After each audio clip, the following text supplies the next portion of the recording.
माननीय तेजस्वी यादव जी, अपना काम निकल गया तो आपको ज्ञान हो गया।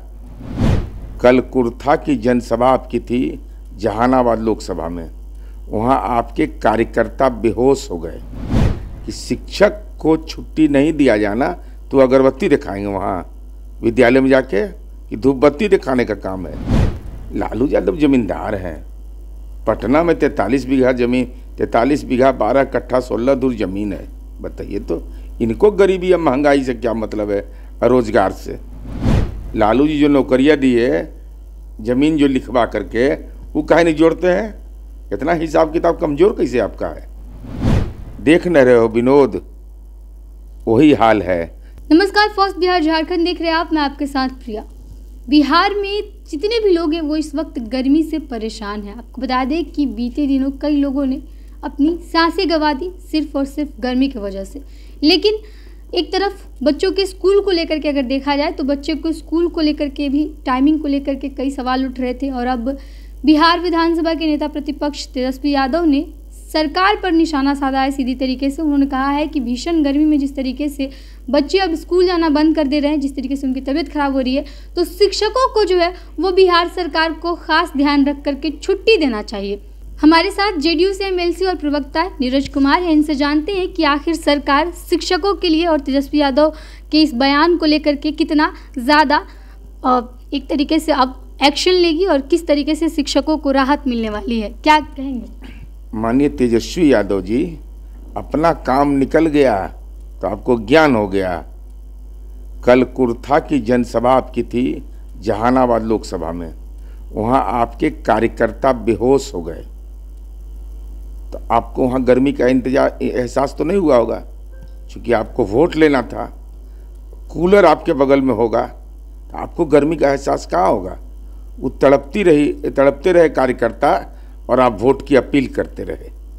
विद्यालय बंद करने का जो मुख्य सचिव का फैसला है वो एक महत्वपूर्ण पक्ष है, लेकिन इस साथ साथ यह भी महत्वपूर्ण है कि शिक्षक को छुट्टी नहीं दिया जाना तो अगरबत्ती दिखाएंगे वहाँ विद्यालय में जाके कि धूप बत्ती दिखाने का काम है, कि जाकर के श्री गणेशाय नमः का जाप करेंगे, कि माँ सरस्वती के मंत्र का जाप करेंगे।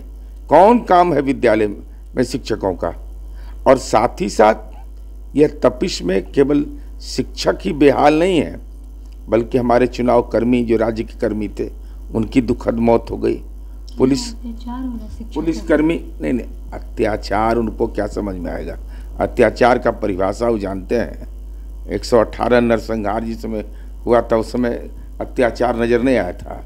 अभी 1 तारीख को जो मतदान होना है, 118 में 88 नरसंहार के इलाके में चुनाव होना है, वो तो अलग विषय है।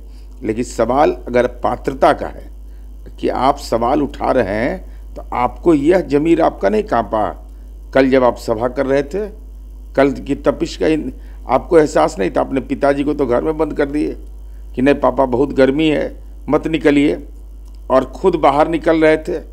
और अपने कार्यकर्ताओं को आप कह रहे थे गर्मी में हमारा भाषण सुनो। तो इसलिए हम यह समझते हैं कि विद्यालय का परिचालन बंद हुआ वह सही है, लेकिन विद्यालय में शिक्षकों की उपस्थिति का कोई निहितार्थ नहीं, कोई मतलब इसका नहीं है। कोई ड्यूटी असाइन नहीं किया गया है, कोई ड्यूटी भी नहीं दिया गया है, क्या मतलब इसका है? तो अब तो विधानमंडल का सत्र आने वाला है, तो बाल अधिकार कानून क्या है, शिक्षा नीति क्या है, राष्ट्रीय शिक्षा नीति क्या है, इस सब का एहसास अपर मुख्य सचिव शिक्षा विभाग को कराएंगे।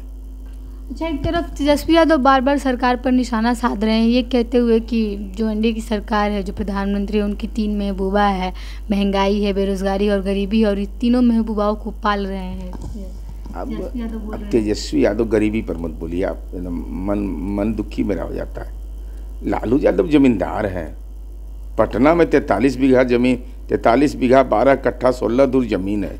बताइए तो इनको गरीबी या महंगाई से क्या मतलब है, रोजगार से। आप में वह पात्रता कहाँ सवाल है? जरा नज़र उठा करके देख लीजिए तेजस्वी यादव जी, जिस संदेश को आप पढ़ते थे हर चुनावी सभा में कि लालू जी का संदेश लेकर के आया हूँ, तो लालू जी के समय आपके परिजन को भी नौकरी मिला, तो उनसे तो आपके माँ पिता ने जमीन लिखवा लिया। और उसी परिवार की गुंजन यादव है जिसको कार्यालय सहायक में नीतीश जी के राज में नौकरी मिला, उसको तो कुछ भी नहीं करना पड़ा। 8 लाख नौकरी दिए हैं, 8 लाख। देश में उदाहरण है। मैं चुनौती के साथ, वो तो कहते हैं कि हम 5 लाख, आज भी वो अपने ट्विटर हैंडल पे लिखे हुए हैं कि 5 लाख नौकरी देने का काम हमने किया है। अच्छा, अपनी प्रशंसा तो खुद कर सकते हैं ना। तो लालू जी दिए वो बोला नहीं मानिएगा, वो नहीं जोड़िएगा। लालू जी जो नौकरियां दिए, जमीन जो लिखवा करके, वो काहे नहीं जोड़ते हैं? इतना हिसाब किताब कमजोर कैसे आपका है? 64, आप 74 बीघा के मालिक हैं, साधारण मनुष्य नहीं है आप। अभी तो पता लगा रहे हैं आपका, और बहुत है, बहुत खाता खसरा आपका मिल रहा है। अब एक आखिरी सवाल है चुनाव को लेकर के, क्योंकि अब आखिरी चरण का बस मतदान रह गया है। 40 सीटें हैं बिहार में। एक तरफ आप लोग कह रहे हैं कि हम लोग 40 के 40 सीटें जीतेंगे, दूसरी तरफ वो कह रहे हैं कि इस बार परिवर्तन हम लोग लेकर के आएंगे। कैसा परिवर्तन? परिवर्तन तो होगा ही। परिवर्तन तो इस रूप में होगा कि जनता, हमारी सरकार बनने जा रही है। अच्छा, एगो कहावत है, कहा जाता है, अभी लोकप्रिय कहावत वो है, देख न रहे हो विनोद, वही हाल है। 4 जून को परिणाम आएगा, 1 जून को दिल्ली में बैठक हो रहा है। अब बताइए, तो 1 जून को बैठक काहे के लिए कर रहे हैं? यही कहेंगे ना कि ईवीएम में गड़बड़ी, चुनाव आयोग में गड़बड़ी, कहेंगे चुनाव में पारदर्शिता का अभाव। देखे ना, अभी पकड़ाएंगे तब पता चलेगा। वो जो हैकिंग वाला बात बोले हैं ना कि भाई संविधान बचाओ, संविधान के तहत ना राजभवन है, राज्य के प्रथम नागरिक रहते हैं ना, उस राजभवन पर आपने सवालिया निशान खड़ा कर दिया। आरजेडी के आईटी सेल से ट्वीट होता है, आपके स्पोक्स पर्सन उस पर अपना मंतव्य देते हैं। तो अब तो आ गया, मुकदमा हो गया, साइबर सेल जांच कर रहा है। अब जांच के जो भी नतीजे आएंगे, तो जो भी मुदाले बनिएगा वो लालू यादव का परिवार है। 1 कट्ठा भी जमीन वास्तु शास्त्र से खराब होगा वो नहीं देने वाला है आप लोग को। और जमानतदार भी खुदे खोज के रखिए, अगर गड़बड़ी में पाए जाइएगा तो। कह रहे हैं कि किसी के भी अंदर अगर हिम्मत है तो तेजस्वी यादव को हाथ लगा करके दिखा दे। वो कानून को हिम्मत होता है, इनके पिते जी को पकड़ लिया तो ये कौन चीज़ है? अरे उन्हीं के ना बेटा है जी। अरे जब पिते जी को पकड़ लिया, अरे बाप ही पूत परापत घोड़ा, नहीं है कुछ तो तोड़म तोड़ा। इनके पिताजी भी ऐसे ही छुरछुरी पटाखा छोड़ते रहते थे और जाके जेल में रहे कितना दिन तक। हाथ लगाना पड़ता है, कानून का हाथ लंबा होता है, और हाथ गर्दन तक ले जाता है, गर्दन तक पकड़ के ले जाएगा ना जब जेल में। अरविंद केजरीवाल से पूछिएगा। इसीलिए नहीं ये जो बार बार ये बात बोल रहे हैं ये कि हमको डॉक्टर ने बेड रेस्ट के लिए कहा है, हमारा ये इसमें दर्द है, इस सब भविष्य में खतरा महसूस हो रहा है कि हम जेल जाने वाले हैं। तो हेल्थ ग्राउंड पर पहले ही बना रहे हैं, ये बचे हम भी हेल्थ ग्राउंड पर। तेजस्वी भाई अरविंद केजरीवाल को राहत मिला, तो कह रहे थे कि हमारा शुगर भी बहुत बढ़ गया है। तभी विपස්සना किए थे गाँव के लिए, तभी विपස්සना किए तो शुगर कैसे बढ़ गया? चाहे तो विपස්සना आप नहीं करते या शुगर आपका वो सही था, तो वो जेल में गए ना, ये भी जेल जाएंगे। चलिए, तो हमारे साथ नीरज कुमार थे, जेडीयू से एमएलसी और प्रवक्ता। जिस तरीके से तेजस्वी यादव ने ट्वीट करके बिहार सरकार पर सवाल उठाए थे कि आखिर शिक्षकों को क्यों स्कूल बुलाया जा रहा है, जब बच्चे नहीं जा रहे हैं तो फिर शिक्षकों को भी छुट्टी मिलनी चाहिए। इस पर उन्होंने साफ तौर पे कहा कि आप अपने कार्यकर्ताओं को तो छुट्टी देते नहीं है, और शिक्षकों के लिए इतनी हमदर्दी आखिर आपकी तभी क्यों जगी है जब कल मतदान होने हैं, कल इलेक्शन होना है पटना में और बाकी जगहों पर, और तभी आपकी अचानक से शिक्षकों को लेकर के हमदर्दी जगती है। पैनोरमा ग्रुप, जो सोचता है वो करता है। आपके अपने सपनों का आशियाना।